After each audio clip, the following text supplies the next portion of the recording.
My name is Cassie Strauss, and I'm with the Montana World Affairs Council. Thank you all for being here this morning.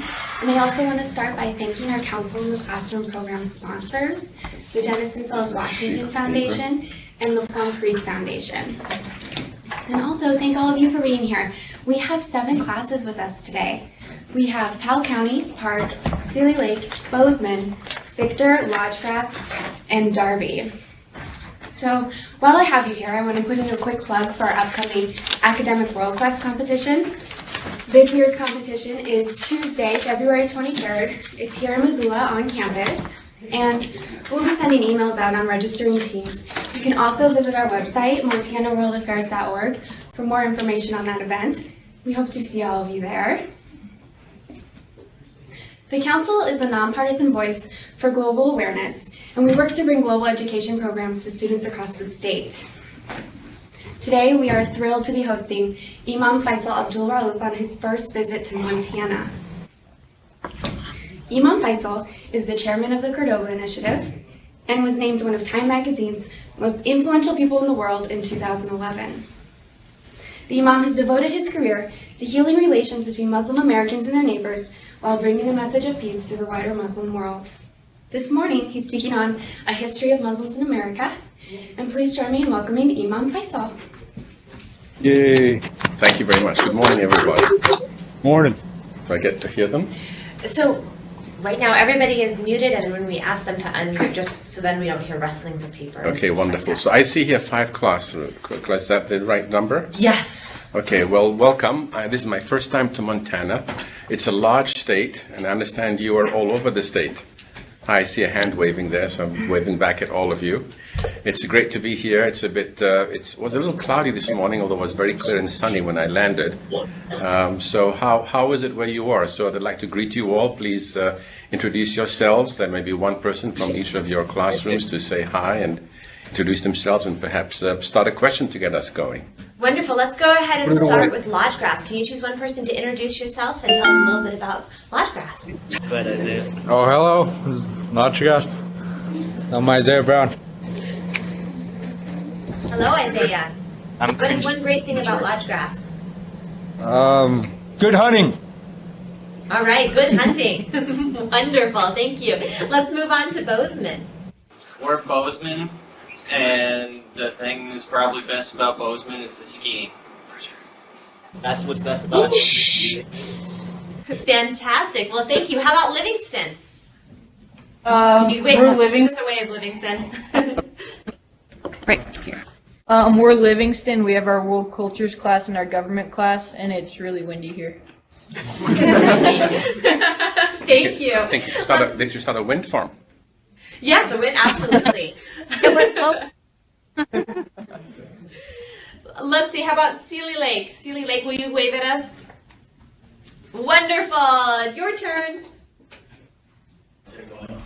We're Seeley, and Okay. So we're Seeley, and the best thing about Seeley is the sights, and the scenery. Wonderful. It's beautiful in Seeley Lake. And Victor.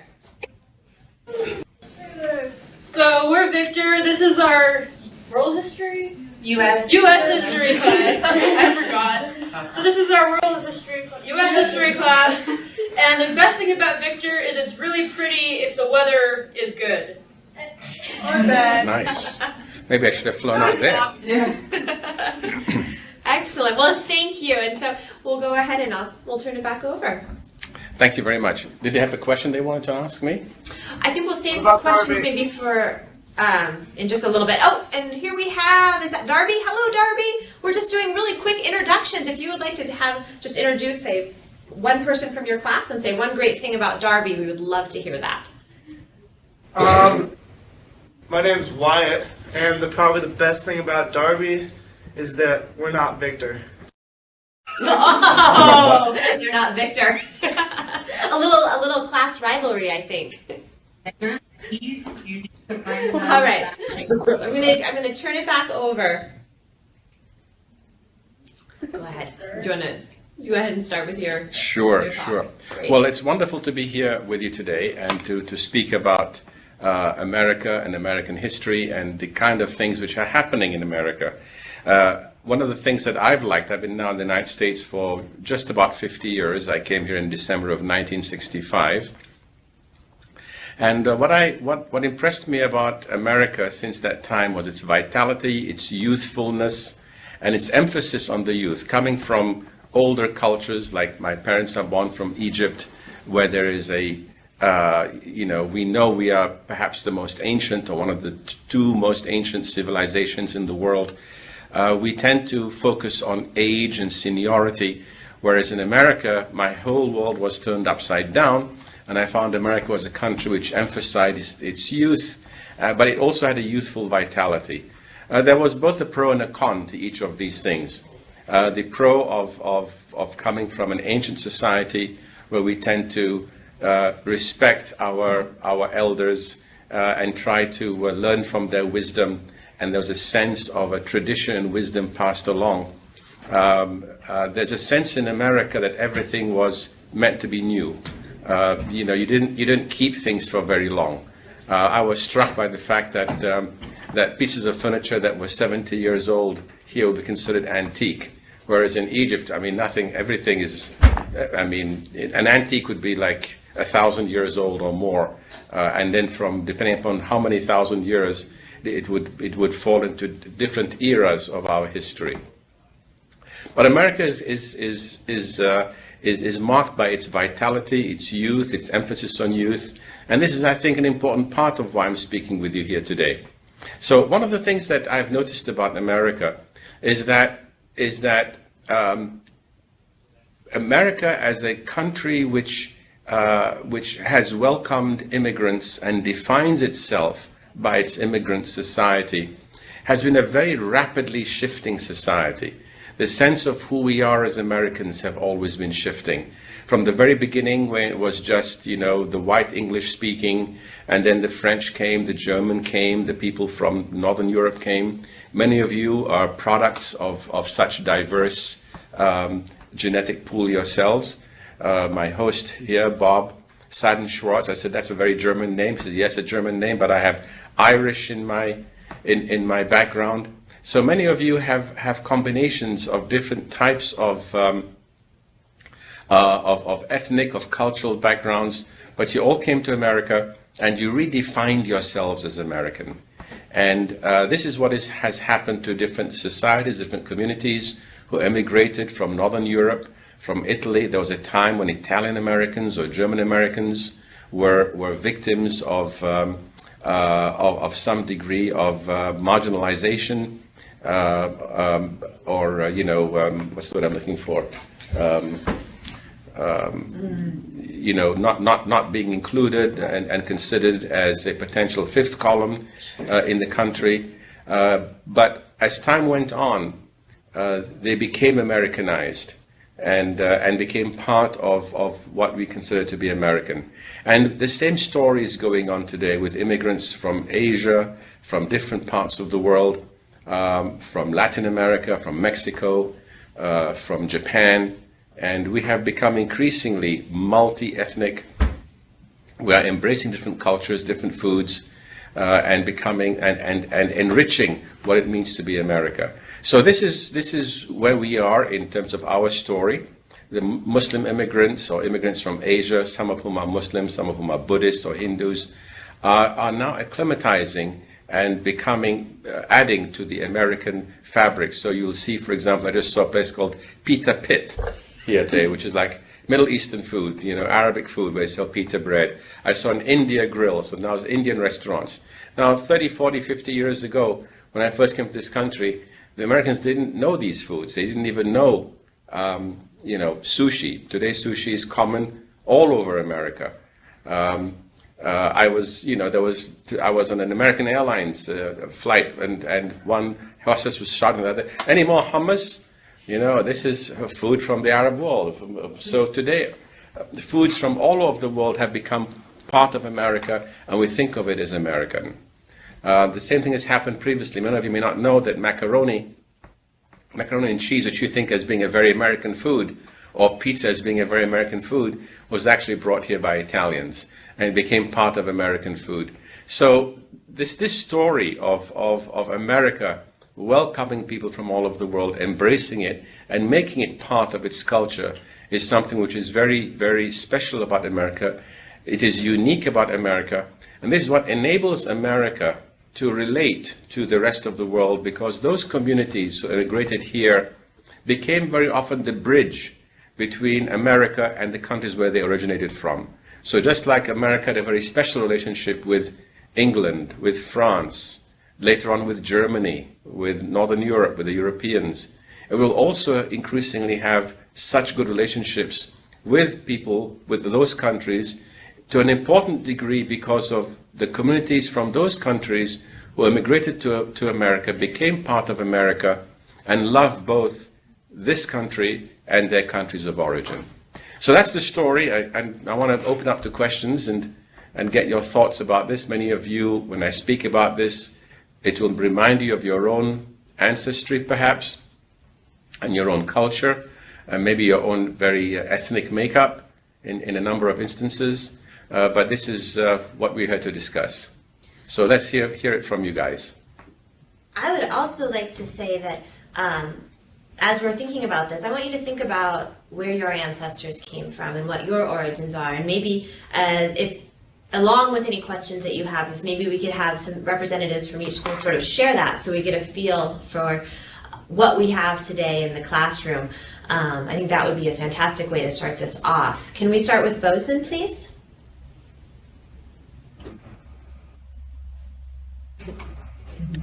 Was the other guy who's get on there?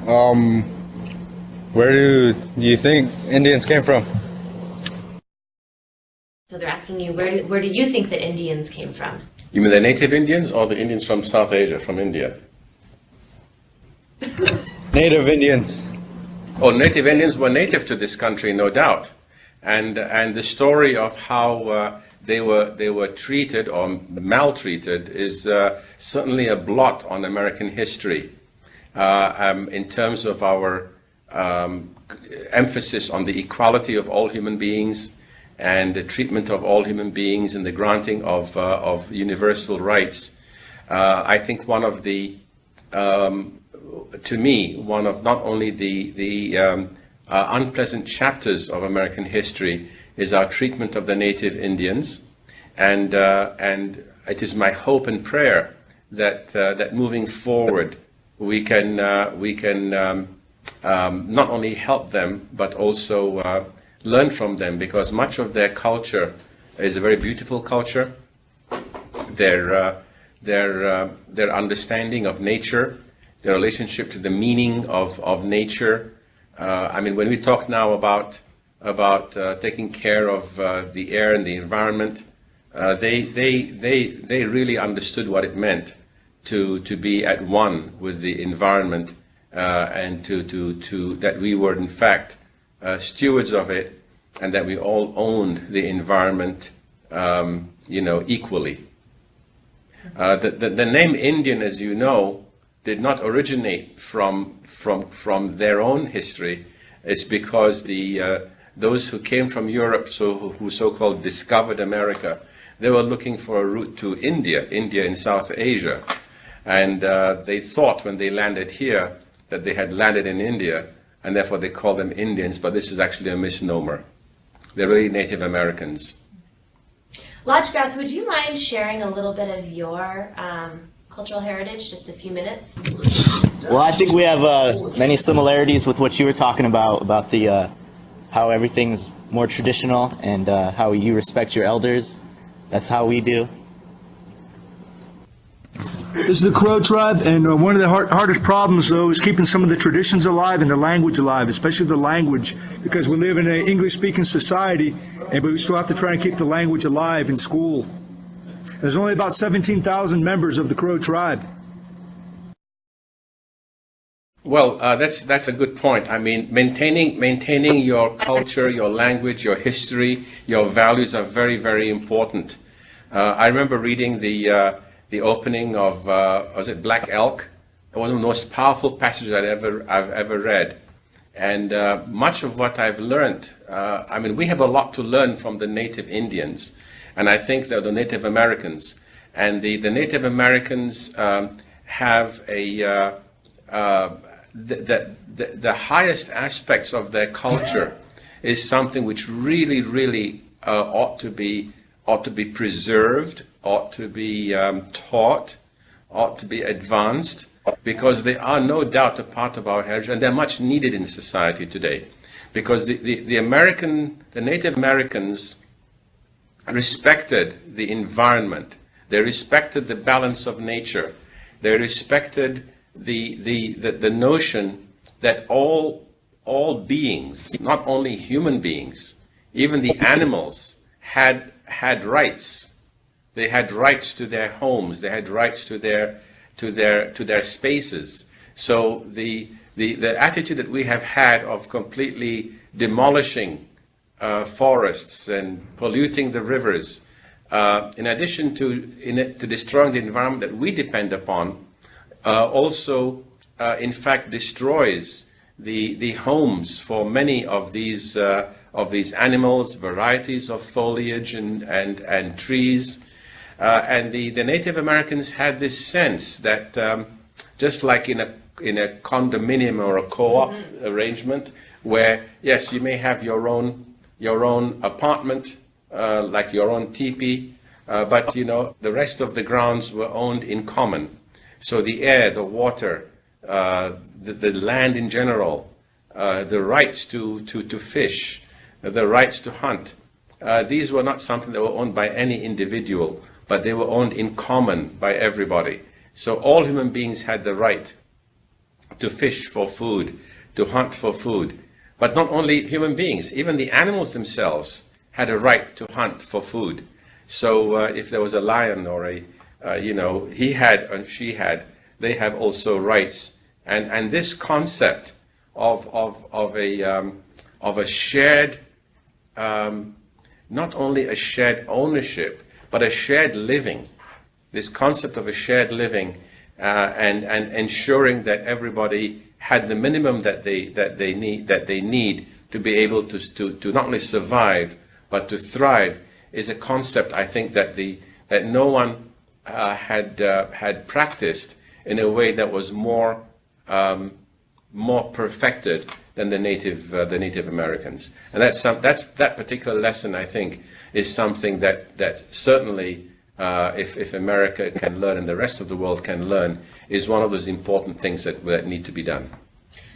I would love to move on a little bit more to Muslim relations with Americans, if we can, and then also we can continue this part of the conversation in just a little bit with some more questions. Also, if there are other questions that we don't get to today and students want to write those down, I'll be happy to pass those along to you. Okay. If that's okay with you. So would you mind sharing a little bit about Muslim-American relationships with the students?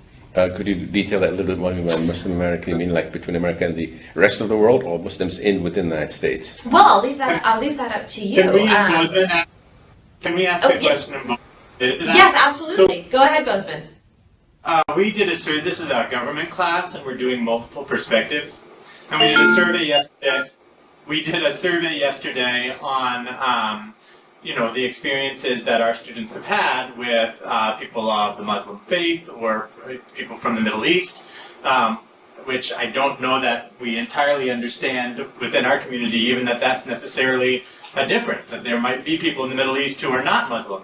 And so for a group of students who have, in their experience, I would say a very limited exposure other than what they see on the media, could you maybe talk about the difference between what is presented in the media as kind of a representation of both Muslim Americans and Muslims abroad, as opposed to the reality of how you view the reality of what it really is? Great question. Well, the Middle East is although it's a region of the world, it really encompasses many countries with different cultures. So if you're talking about Egypt, Egypt has its own history, its own culture.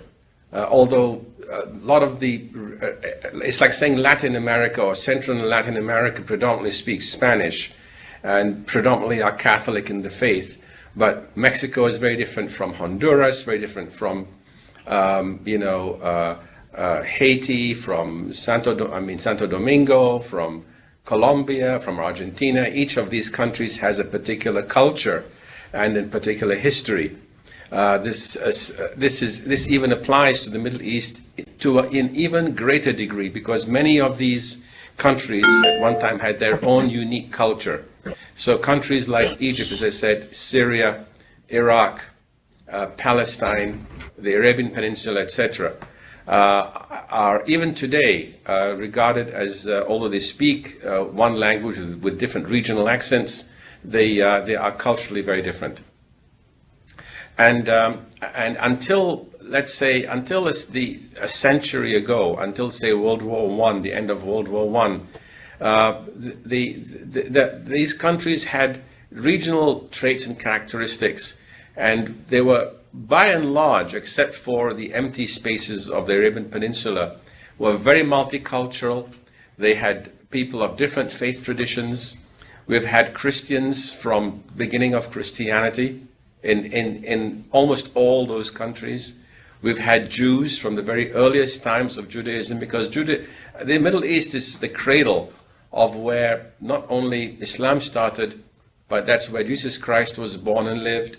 That's where Abraham was born and lived. That's where Moses was born, is born in Egypt and lived in that region. So this area is the cradle and the birthplace of all of these religions. But what has happened in religious history is that the centers of gravity of a number of those religions, especially Christianity, shifted. So although Christianity was born in what is today Palestine, as Christians moved to different parts of the world and spread Christianity, different churches were born that had a uniquely country-wide character. So you have the Egyptian church, you have the Syrian Orthodox Church, the Russian Orthodox Church, the Greek Orthodox Church. And when Rome finally, although they oppressed the Christians and threw them to the lions, as you have seen in many of the films, when Rome finally accepted Christianity, they became the Roman Catholic Church. And Rome became the capital of the Roman Catholic brand of Christianity. So they no longer looked to Jerusalem or to Palestine, although they know it was historically the birthplace. The development of Christianity and Catholic thought, or the Roman Catholic brand of Christian thought, really developed in Rome. So today, from then on today, Catholics all over the world, there's probably 1 billion Catholics around the world, they don't regard Jerusalem as their capital, they regard Rome as their capital. And the same thing has happened to other forms of Christianity. As Christianity spread, you have the German Lutheran Church, the Swedish Lutheran Church, and when England became Christian, they rebelled against the Pope and they created the Anglican Church, or the English Church. And the same thing has happened in America. So Christians in America do not regard Christianity as a Palestinian religion or anything like that, but as primarily as an American religion. And that's true of most religions. But in spite of that, Christians have continued to exist in Egypt, in Syria, in Palestine, in Iraq, in almost every region of the Middle East. There have been Christians. Unfortunately, what has happened lately, in the last 10, 20, 30, 40 years, partly as a result of the authoritarian regimes in that region, a lot of people sought to emigrate because they couldn't live well in that part of the world. It's like Mexicans who, let's say, are trying to come north of the border in order to make a better living for their families. So a lot of people from the Middle East couldn't make a good living there. Underemployment, economy is bad, authoritarian regimes. Whoever could flee tried to flee or tried to migrate away from those countries. So a larger percentage of the Christian populations in the Middle East were successful in migrating to Europe and to America, and that has contributed to the reduction of the native Christian populations in those countries. In addition, there has been the rise of a more extremist form of Islam, particularly in the, is that me or is that you? That's you. Oh boy, I'm sorry about that. That's okay.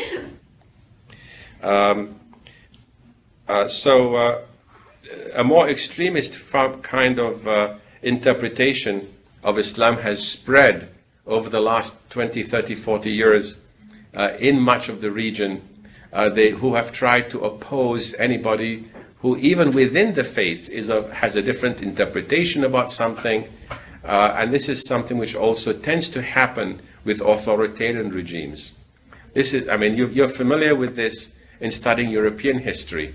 When you have authoritarian regimes who do not allow political freedoms, they tend to co-opt the religious institutions, take one particular interpretation, make that the religion of the state, so to speak, and anybody who does not agree with that particular interpretation becomes, burnt at the stake, proverbially or literally, or literally chased out of town. This is why the Pilgrim Fathers fled England and came here and founded America as a country which is based upon religious freedom. Wonderful. I want to make sure our other schools get an opportunity to ask some questions as well. We've heard from Bozeman and Lodgegrass. Seeley, do you have any questions? So, why did you want to build a mosque on Ground Zero?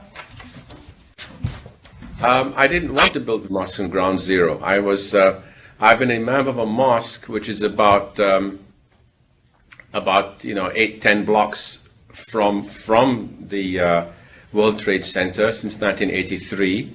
That is my area.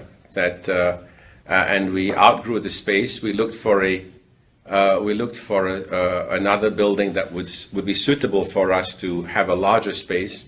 And we found this building was about a couple of blocks away from Ground Zero. You have to realize Manhattan is not Montana. Space is, in a space which can fit into maybe part of Missoula. We have, 12 million people living there. And during the day, I think we have an extra 5 million who come in from outside, who commute just to work in Manhattan.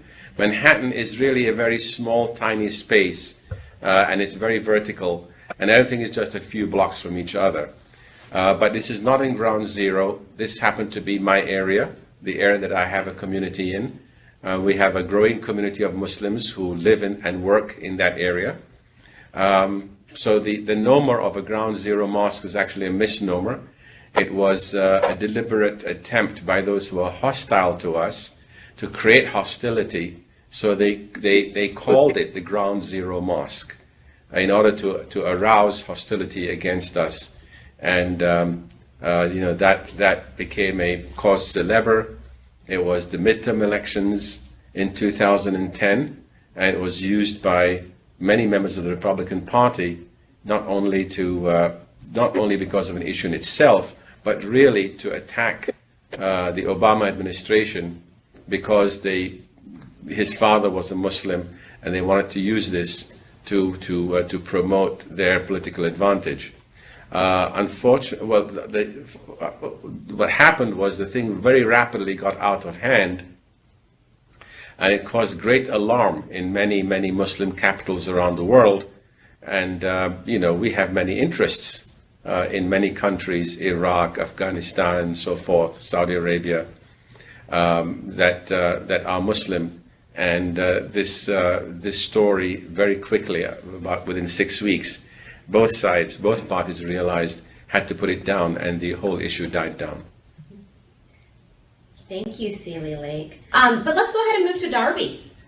So we read the Missoula article yesterday to prepare for this, and you made some comments about the U.S. foreign policy, and I was wondering if you could give some specific ideas of how the U.S. could better its foreign policy.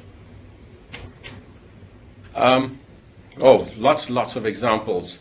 One of the most recent ones being, let's say, our treatment in Egypt. When things were developing in Egypt, which we tried to relate to both sides, but we did it in a way that both sides became angry with America. And I'm convinced that America could have done a better job in intervening in a way that would have created a better outcome, not only in Egypt for the Egyptians, but. Livingston, would you mind muting your microphone? Thank you.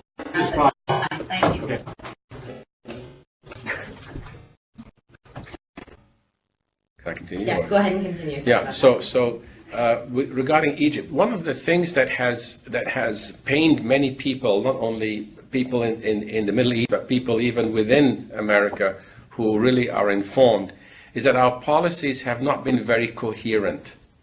They have been short-term.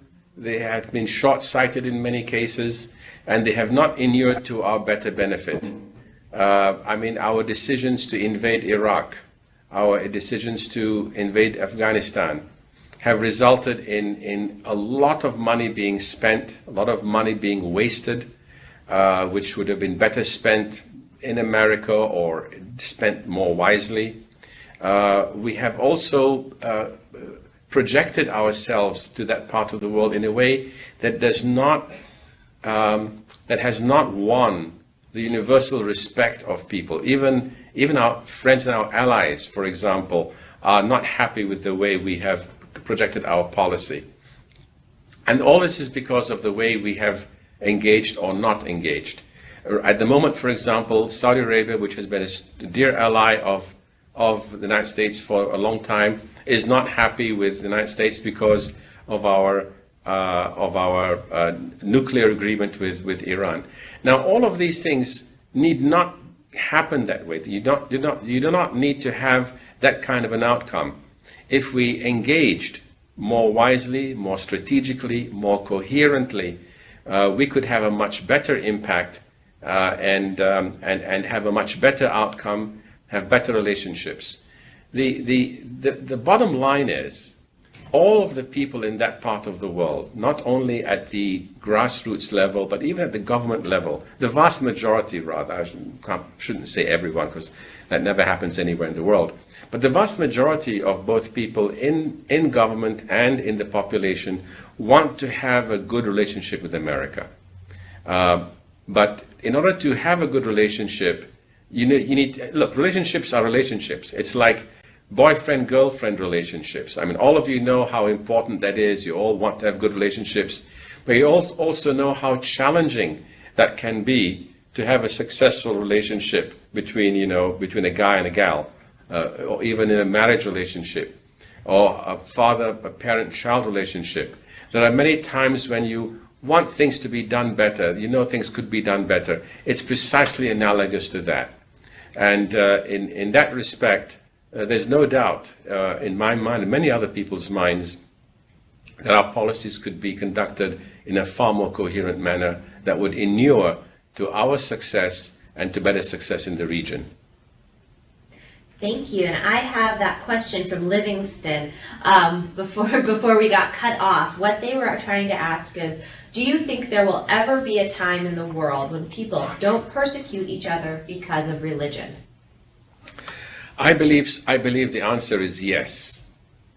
And the reason why I believe that is because if you go back in our own history, Islam has been around for 1400 years. There are many times in our history, in Baghdad, in Cordoba, in Spain, where Muslims ruled over Christians, over Jews. There was great harmony, there was great prosperity. There was great interchange of ideas in Ottoman Turkey until recently, in India until, between Hindus and Muslims.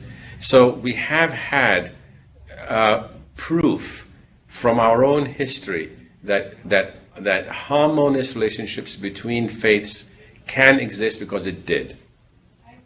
The other indicator, the other evidence that I can quote is if you look at European history was fraught with prejudice against a religion, religious wars. Many of the wars that were waged in Europe were waged between Protestants and Catholics, or between, or between Catholics and Orthodox Christians. And until very recently in Ireland, between Catholics and Protestants, both Irish. But Europe succeeded in growing away from that. Europe succeeded in creating a sense of good relationships between all of the religious faith traditions. So the proof is in our history, both European history and in Islamic history, and all we have to do is to bring back those circumstances that create such harmony. Thank you. Now, I believe we have heard from every school, just as a confirmation. Oh, I see we have a question. Oh, I'm so sorry over there. Yes. I see you. Is that Victor? Victor, go ahead. Aslam wa alaikum. Hello. Sorry? Can you bring the microphone closer to your mouth so I can... Closer to you. Yeah. Okay. Because if you're far from the microphone, I can't make it sounds more... Hello. Hello. Hello, nice to meet you. I got a question. That's kind of a statement. All right, so I have a question, and do you think this is more of a problem that's going political, or do you think it's more on the fact that everybody has their own different religions, and that is mostly causing all the problems because everybody has their own beliefs and how things could run? And do you think that if we could get a community or a committee that could just focus on the main problems that we're having, do you think that that could be solved quicker and more efficiently? Thank you. Good question. I think that that belief is very rarely the cause of problem. People don't attack others because of a difference of belief. As a rule, most conflicts all conflicts happens really when two parties are fighting for one thing which both want. All right, so and usually the fight happens because of issues of power or issues of something which has economic value, like land, water rights, etc., which both sides want. So let's say if you look at most of the conflicts which exist today and have existed in the past, they really were about issues of power or economics.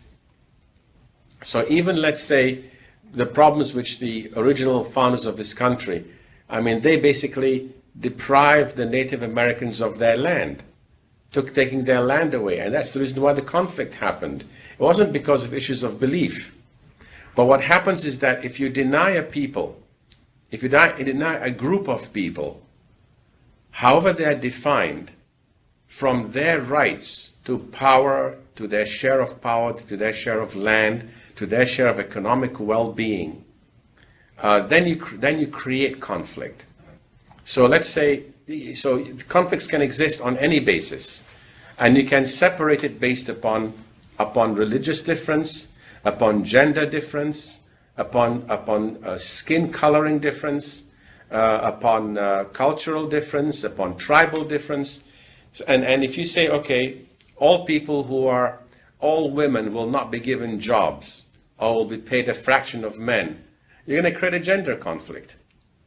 If you say that all people who are of a darker skin coloring will not get the same kind of jobs or not be admitted into the hallways of power except those who are lighter skin coloring, you're going to have a conflict based upon skin coloring. If you say that we're going to have people of this tribe be given power and those of the other tribe not given power, you'll have a tribal conflict. And this is how conflicts begin. And after a year, 10 years, 20 years, a generation, two, people think that actually religion is the source of the problem, or they think that, oh, you know, women think differently from men, so that's the reason why we have problems. Because men are from Mars and women are from Venus, they're from different planets entirely, and that's why we have gender conflict. No. Conflicts are really because of not granting people of different gender, skin coloring, culture, whatever it is, parity on the issues which are important to people. So the way you solve a conflict is to make sure you give them parity. Make sure women have the opportunity to get the same jobs as men. Make sure they get paid equally for doing the same jobs as men, and you will very rapidly eliminate the gender problem or gender gap. If you grant people of, you know, people who are of a darker skin coloring, same opportunities to jobs, same opportunities to become members of Congress and to run for political office, as long as they have the chance to share in power and to share in economic well-being, that's how you eliminate the ethnic or skin coloring conflict. And it goes along the line in everything. If you go to any part of the world and see a conflict between two groups of people, be it based upon religious differentiation, sectarian difference, it always has to do with a lack of parity that one group feels in matters of power and matters of economic opportunity. So that's how you solve it. Okay, I see that Bozeman has a ton of questions, so I'm going to turn it over to Bozeman for So do you think the conflict between the Islamists Can you get closer to the mic? I can't make out your words. So do you think the conflict between the Jews and the Islamic people, do you think it's a lost conflict? In Israel and Palestine, David was asking about. Israel and Palestine, is that like a lost conflict? Because I don't even know what they're fighting over right now. They're fighting over land. Because what has happened is that the Palestinians, have had their land confiscated and continue to be confiscated by the Israelis. And that's the reason why. If you give parity if Israel were to give parity to the Palestinians and to give them their land, or create a system where, in this day and age where we can build multiple levels and condominiumize the country. So, okay, your land is worth $100,000. I'll pay you market value for your land. Build, 10 or 20 stories. Give you one floor for you to live on as well, so you have made money, and allow other people. You will solve the conflict that way. All right, and I know that you guys are just about leaving. We are almost out of time. We have about 2 minutes remaining, and I know that you guys are all have to get to your next class. So I want to just take a few minutes and say thank you so much for coming and speaking with us today. And I want to remind classes that if you have additional questions, we have one last question. I see. Who is that? My goodness, is that Sealy Lake? Sealy Lake, do you guys want to ask the very last question? Thank you. And also, if you have additional class questions, please feel free to email me and I will pass those on. Okay, so my question is, Islamic America, at least in Montana, is an extremely small minority, and it's often overlooked. So how would the communities integrate into society that, because of 9/11, they refuse to have anything to do with them? Great question. I think this, again, the answer to that question lies in our own history here in America. Because as different religious communities immigrated to America and different cultural communities came to America, they encountered a lot of prejudice. The Catholics, for example, encountered a lot of prejudice when they came to America over 100 years, 150 years, pretty much until World War II. The same thing with the Jewish immigrants who came to America. They encountered a lot of prejudice. But two things happened that reduced the prejudice. One of them is that those communities themselves evolved from being Italian Americans speaking Italian, living in ghettos like Little Italy in New York, or Germantown in New York, or Chinatown, which still exists in New York. They became Americanized, and the faith themselves, you had Italian Catholic churches, German Catholic churches, Polish Catholic churches, Irish Catholic churches, but after 1, 2, 3 generations, they become American Catholic churches. So what has happened is that an American Catholic identity emerged in terms of their relationship to the hallways of power, in terms of their culture, in terms of their laws, and so forth.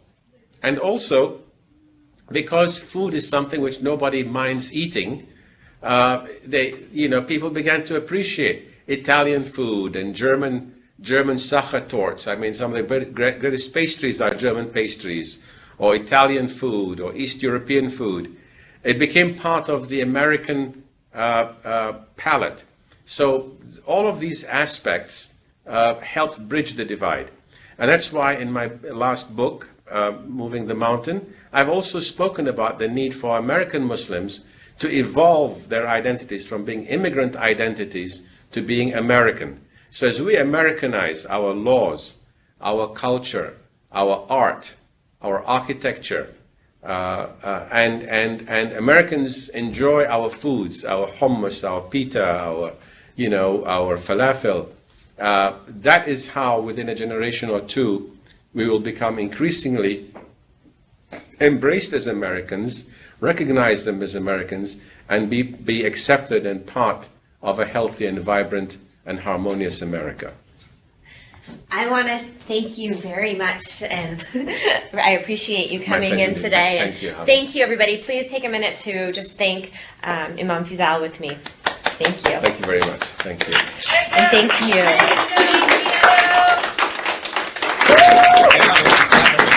Thank you, guys.